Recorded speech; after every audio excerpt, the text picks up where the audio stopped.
We are recording. Hello, and welcome back to the Morg.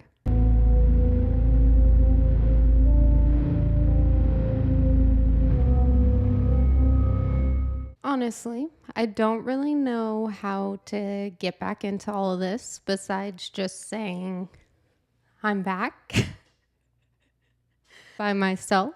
It is just me. I'm recording now, video and audio podcasts. I've given the podcast a little bit of a facelift. I got a new logo, if you didn't notice. A couple of updates here and there, but obviously took a little bit of a hiatus, about a 1.5 year hiatus from the Morg. I've obviously kept my light. So something inside me knew that this was going to be coming back. But yeah, over the last 1.5 years, a lot has happened. But I'm just ready to kind of get back into it all. I know you guys aren't here to listen to that, but I figured I couldn't just kind of come back on here, especially to people who were listening before, and just act like none of the old Morg happened. So I'm aware. But here we are.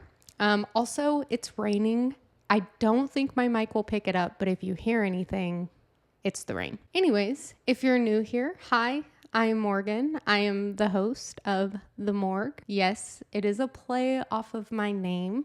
Honestly, I thought very smart play off of my name, if I have to be honest. This is a true crime paranormal podcast. I really, like I said, just wanted to kind of get back into it, and something that I am very, very passionate about is talking and discussing true crime. This time though, I do think that I want to get into a couple of other little things. I want to do kind of more cryptid stories, and of course keeping the haunted stories, true crime, and even conspiracy theories. Now, this is going to be on YouTube. YouTube does not like that word. So if I don't put it so blatantly, you'll know when it is one, but not that I'm monetized or anything, but hopefully one day, maybe. I don't know. I just think that like adding cryptids and conspiracy theories to everything kind of just takes some of the really big heavy stuff that we talk about, giving us a little bit of a break. And by us, I mean me. So that being said, welcome back to the Morg with a little bit of a revamp. So today we're going to be covering something I haven't really seen too many people talk about. There have been a couple videos here and there, but in the true crime realm I'm in anyways, I haven't seen too much being discussed about this topic that I kind of think is really, really important. I mean, everybody talks about the documentaries. Everybody talks about the docuseries. Everybody talks about the true crime shows. But I want to really discuss what Netflix is really doing in the true crime world. I want to kind of talk about how it's affecting people, how it's affecting cases, good and bad. So I'm not going to go over every single documentary that Netflix has put out, or docuseries or show. I kind of use documentary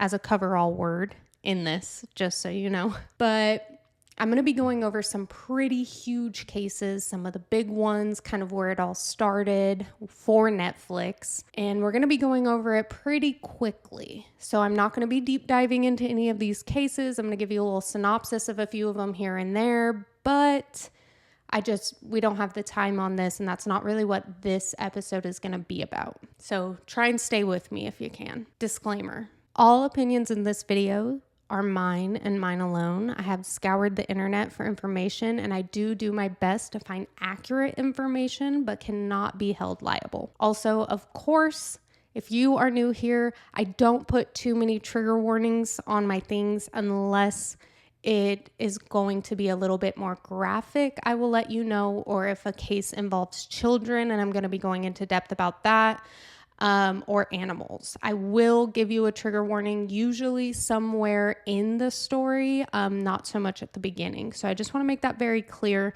This is a true crime podcast, so we are going to be talking about some triggering events. Anyways, let's get into it. So, Netflix. Where does it all seemingly begin? Everything that I can find points back to December 18th, 2015, when Netflix released Making a Murderer. This is a true crime documentary that focuses on the telling of the story of Stephen Avery. Stephen had served 18 years after being wrongfully convicted of SA, an attempted murder of Penny Bernstein. Stephen was released from prison in September 2003 after DNA from that case was matched to somebody else. It was also stated that he did have an alibi, but I guess that didn't matter at the time. So he was convicted and again did serve 18 years before he was found that he was actually not guilty. So of course, in October of 2004, about a year later, Stephen filed a $36 million civil lawsuit against the county who arrested him and wrongfully convicted him. I don't think that that's very surprising to any of us. But what is surprising is by November 2005, Stephen was arrested again for the murder of Teresa Halbach. She was a photographer who had went to Stephen's salvage yard. So he owned a salvage yard, obviously. His family, I believe, owned it, to photograph a vehicle that was in the yard and went missing and then later was found dead. Now, obviously, Stephen claims he didn't do it. The police have said that they, though, have his blood DNA at the scene of her murder. But there's holes in everyone's story, including Netflix's in this. Now, season 1 blew up. People absolutely love this story. It's kind of, I don't want to say the first, but I feel like it was one of the main documentaries that focused on the quote unquote murderer's side of things. They got a 98% approval rating on Rotten Tomatoes. One critic even stated, quote, a spellbinding slow burn that effectively utilizes the documentary format to tell a twisty mystery. But as we all know, there's also the other side. Other critics state that the show is one-sided and emotionally manipulative, which is kind of a harsh theme that is going to continue throughout all of this. I personally have not watched this show, Making a Murderer. I see it all the time, obviously. Surprise, surprise. My Netflix does force feed me true crime because I watch it a lot. Even though I haven't watched the show, though, I do know that there are times after I do watch them, any of the docuseries or documentaries, I kind of feel that way too. I kind of feel like I don't know the whole story. But the show is making me feel a type of way. The thing is that Netflix has found a way to somehow retell cases, large, very well-known cases, in a way to make us all second guess things or make us look at things from a different point of view.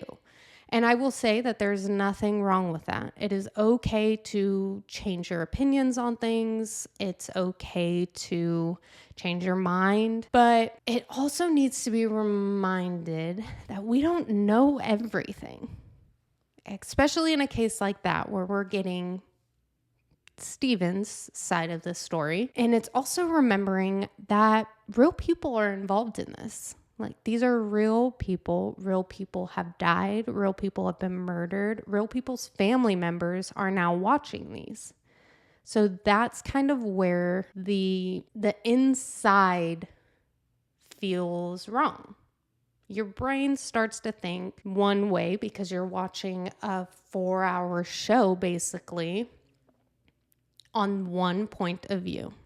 Now, I won't say all of Netflix documentaries are like that. Sometimes it is both sides, and then you're just really like, I don't know what's happening. But it's hard. It's hard to find the line. So after Making a Murderer, Netflix just kind of started throwing out documentaries. They love documentaries, and honestly, big fan of Netflix's documentaries. From May 2017, The Keepers came out, covering the case of a murdered nun, Catherine Sesnick.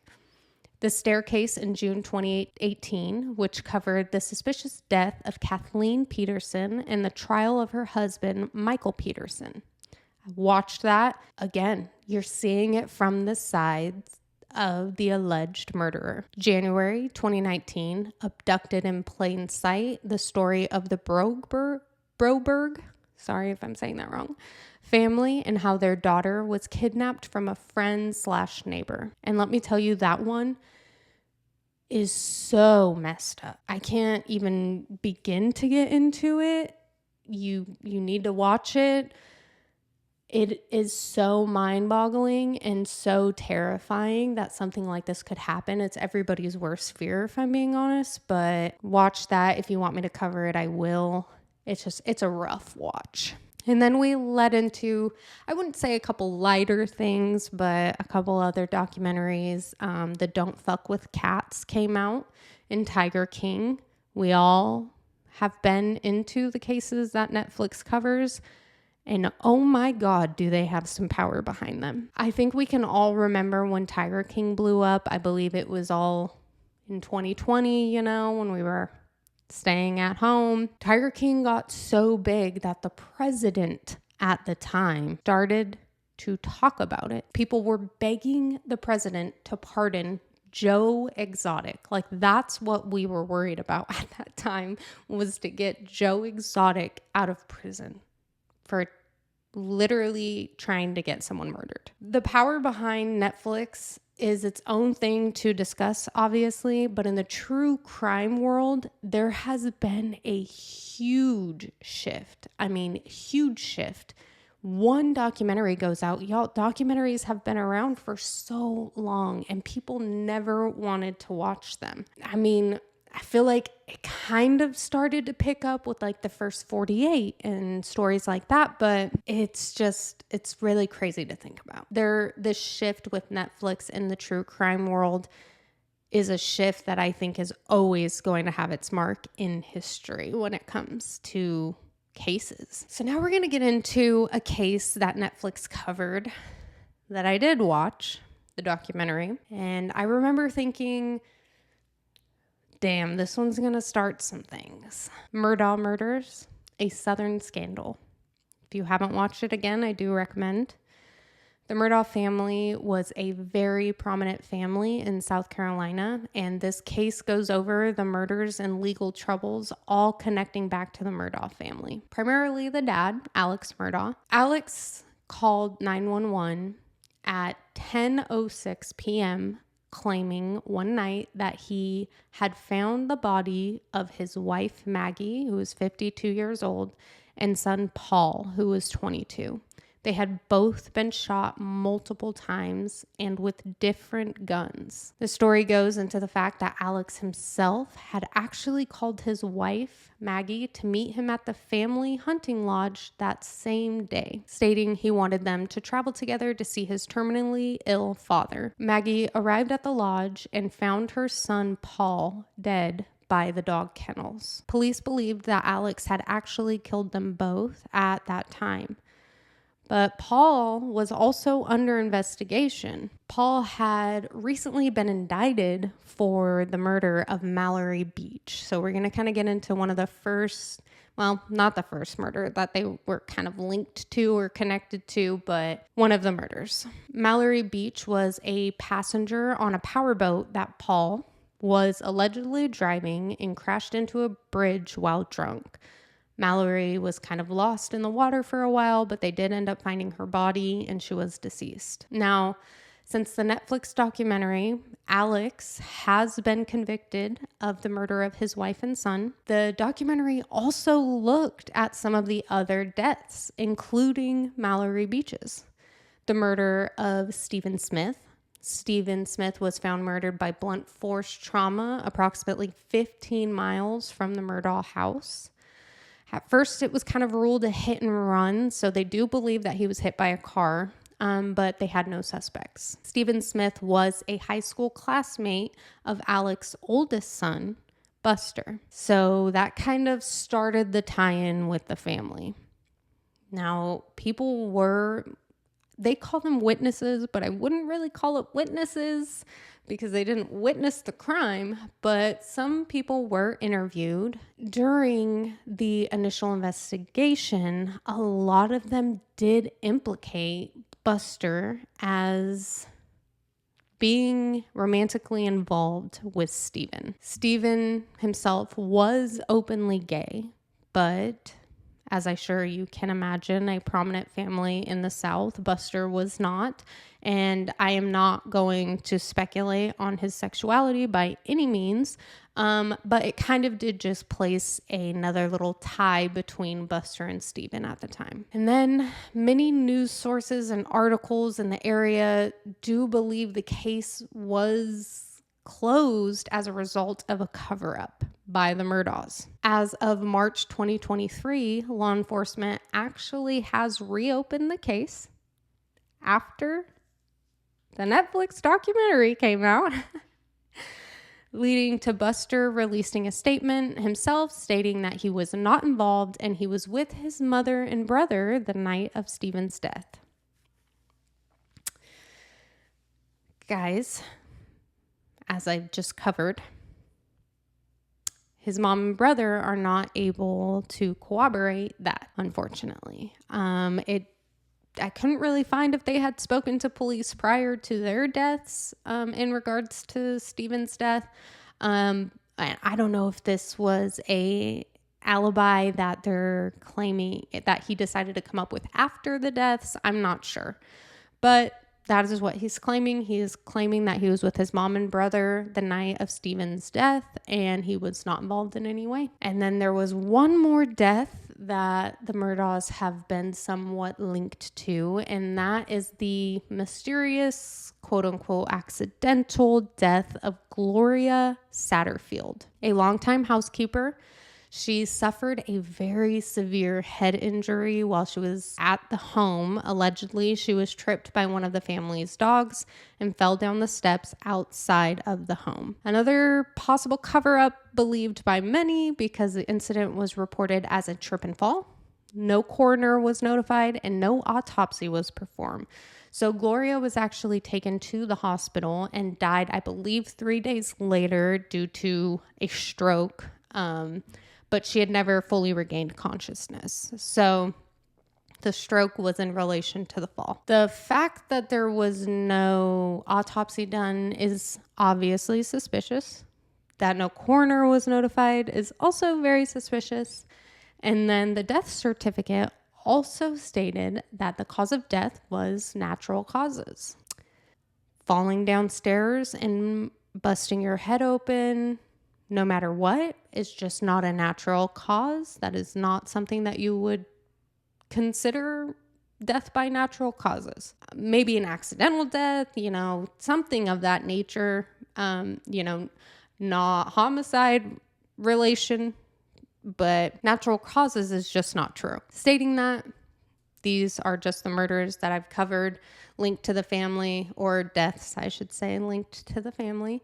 The list of criminal activity is pages long, but I do remember something very clear at the end of this documentary, and it was a phone recording of Alex Murdaugh in prison.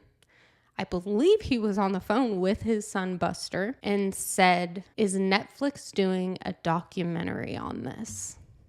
And let me tell you, you guys, when I heard that at the end of the documentary, that is literally how the documentary ends, I was like, Netflix outdid themselves. That was a great way to end the documentary. It leaves some question. It leaves everything.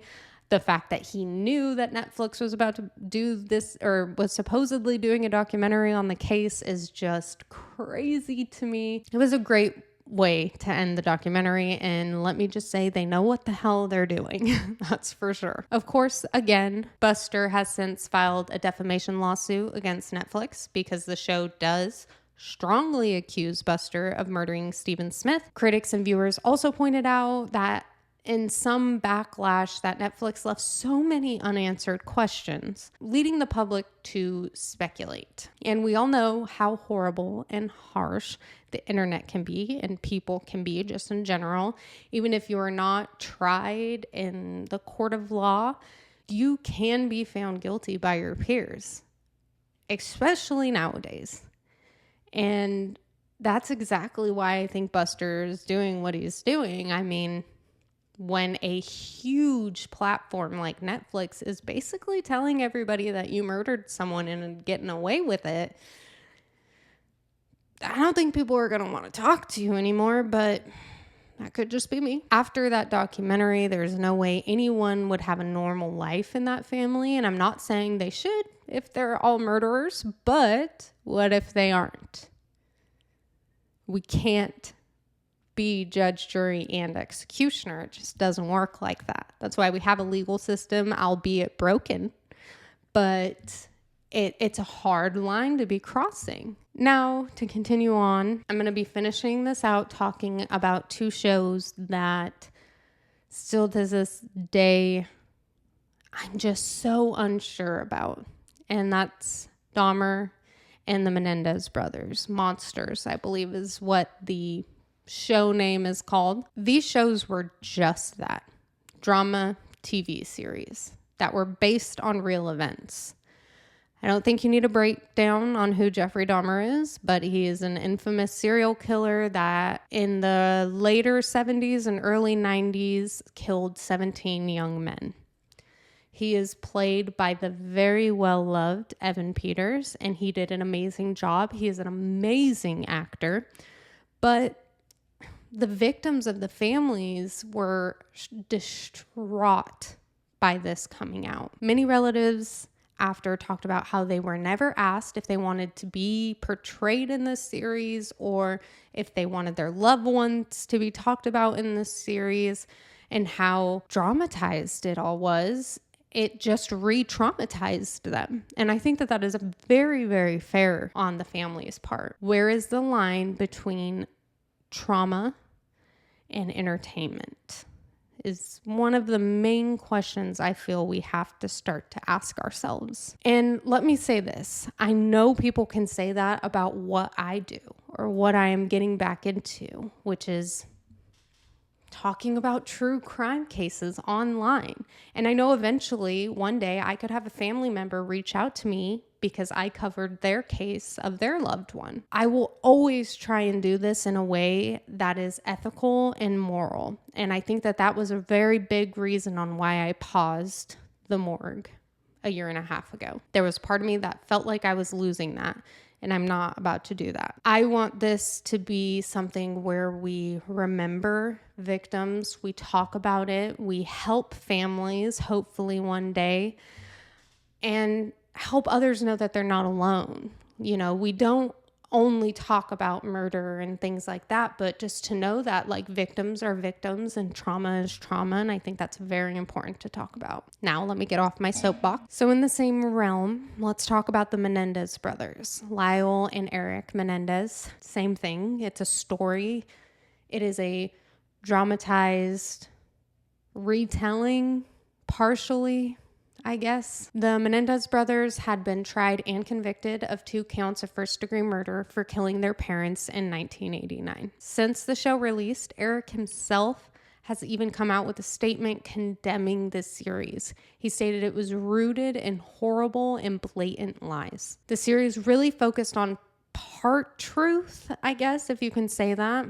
The brothers' defense was alleging that their father had essayed them their entire lives and their mother ignored it all.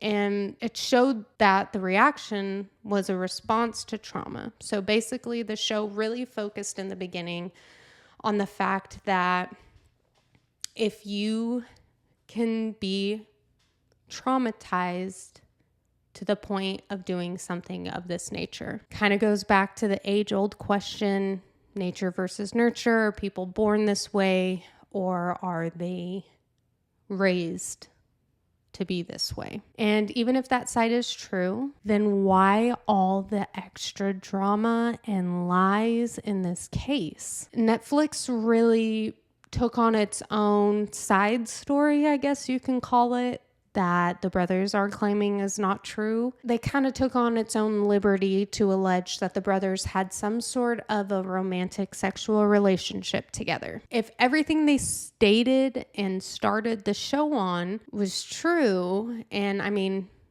it was their defense in court in reality, then why add anything else to it is kind of the question here. Especially just adding more traumatizing things. Like, why do that to something that must have already been so traumatizing to the point where they stated that they murdered their parents over? I will say, here's the other side, a potential good side to this, is that people have really began to adjust their opinions on the brothers. They were looked at back in I believe it was in the 90s is when they actually went to trial, like horrible, evil people that were money hungry and just wanted their parents dead so that they can get their inheritance. During the trial, a little bit of it swayed once they began to talk about, the assaults and the abuse, but especially at that time, if you don't have proof, which you're not going to, if the alleged suspect is dead, people didn't really care. When they were convicted, they were convicted. And that was that. They were convicted to life without parole, 2 counts. So now people are starting to look at it. If their father really did abuse them to the magnitude that they claim, is there a potential for some sort of rehabilitation? Should there be a possibility of parole? I mean, if you think about it in the legal world, parole is there either for some sort of rehabilitation or for the case of, are they a danger to the public? And many, many people believe that Eric and Lyle would not be. They were a danger to their mom and dad, which they made very clear, but are other people at risk of being around them? We don't know. If all of that just stemmed from the abuse, do they stay in there for the rest of their lives? I don't know. And you know what? I am not claiming that what they did was right or wrong, or right or okay. I will say that it was wrong. Absolutely. I don't think you should murder people, really. I believe that they do deserve prison time for what they did. Also, again, if you really look into the case, to the magnitude of their crimes was overkill, no pun intended. But is life without the possibility of parole the only punishment available? That's where the question comes in. I'm not sure. And, again, Netflix making this show has led to people discussing it all over again 30 years later to fight for the release of the brothers. And I want to make it very clear, I don't believe there are people out there who are like, oh, they didn't do it. Like, no, they admitted it. They did. They did. They murdered their parents. Again, it's more of the, do they need to stay in prison forever if it was all because of abuse? The question I have is Netflix feeding us one-sided opinions that in turn are causing mass movements towards a goal no one truly knows the full story to. The ethics have to come into question, especially when we think about the last 2 shows. Why dramatize real life crimes and events? Very traumatic events. I, of course, believe responsibilities need to be upheld for content creators and news sources and streaming services when it comes to the victims and surviving family members. And so what is the impact going to have moving forward with the public understanding of some of the most complex cases ever? I mean, they just dropped another documentary on JonBenet. I have a 2-part series on my old podcast with my friend Ryan, The Real Friends. If you want to go and watch, please do. I did a deep dive on the JonBenet Ramsey case, all the conspiracies in it and whatnot, but Netflix has dropped another documentary, and it's causing law enforcement to react, which I think has been happening a lot in these cases, in these documentaries that Netflix is covering. It's causing reactions from law enforcement, from people of prominence, from government officials, from anybody. It is causing a reaction. It's causing people to talk about these things. In the case of JonBenet, I hope it's for the best. I truly do. I don't think there should be any reason why this case is not solved. But what is Netflix getting out of all of this, guys? I love Netflix. Don't get me wrong. I don't want this to come off as me being a Netflix hater. I'm just so confused, and I want to know what everyone else thinks about it. So yeah, this is today's episode. My first episode back. It's kind of a quick one, but I really just have some questions. I hope you like this more kind of deep dive on a topic rather than one single case. I hope it's making us all think, what are we doing? And do we have an ethical responsibility here in the true crime space? I believe so. I hope to always hold up ethics and morals over anything else. And I know that sounds crazy to some people because I'm talking about horrific things that are happening, but I do believe that there is a way to do it ethically. Is Netflix doing that? We don't know. So let me know what you think.